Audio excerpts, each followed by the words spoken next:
Hello everyone! Did you know that cherry blossom season in the Great Toronto area feels almost like a hunting season? And in this video, we'll show you exactly why this time is so special.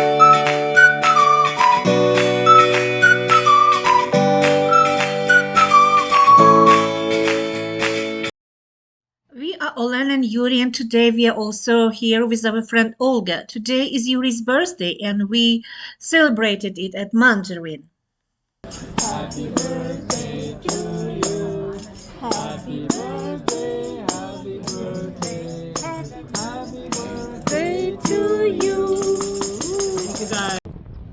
After dinner, our friends invited us to Centennial Park to see the cherry blossom. And we realized that cherry blossom season in the Great Toronto area has become something like a hunting season, almost like a competition, when everybody wants to capture these perfect moments.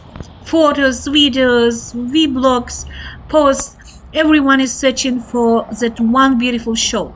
And it feels like this became especially noticeable over the last few years, maybe after COVID. What makes it even more interesting is that the cherry blossom season is very unpredictable.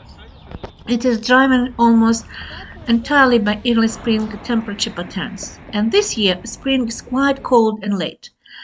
Most cherry blossom trees in Toronto are Japanese ornamental trees, primarily Prunus cerulata or sakura. These trees were gifted to the city by Japan in 1959 as a symbol of friendship. Before it wasn't as popular an event in Toronto, also the peak blossom lasts only for a few days, around a week. So in many cases people missed that moment when the sakura was in full bloom. But over time, as the city began planting more of trees, it became increasingly popular. Of course, the oldest and most well-known place to see cherry blossom is High Park.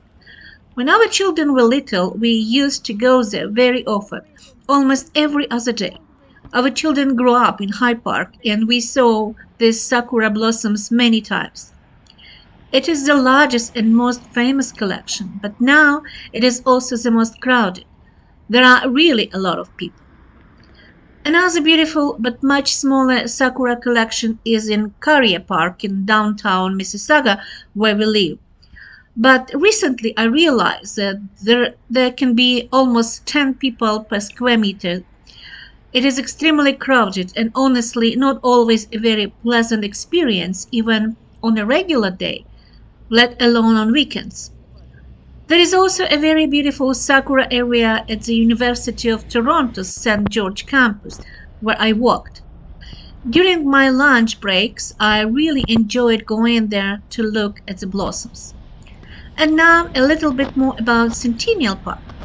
Centennial Park was developed in the 1960s with its opening tied to the Canadian Centennial of the 100th anniversary of Canada, and it's a very beautiful area that is still expanding and being renovated.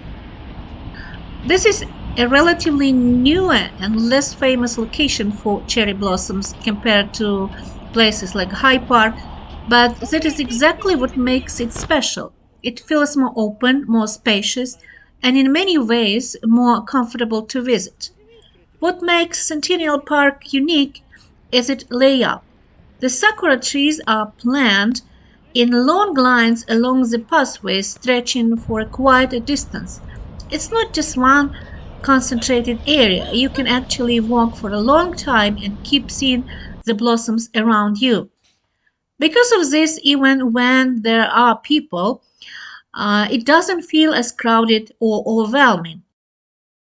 The trees are here also relatively young compared to some older locations, but they are growing well, and every year the display becomes more impressive.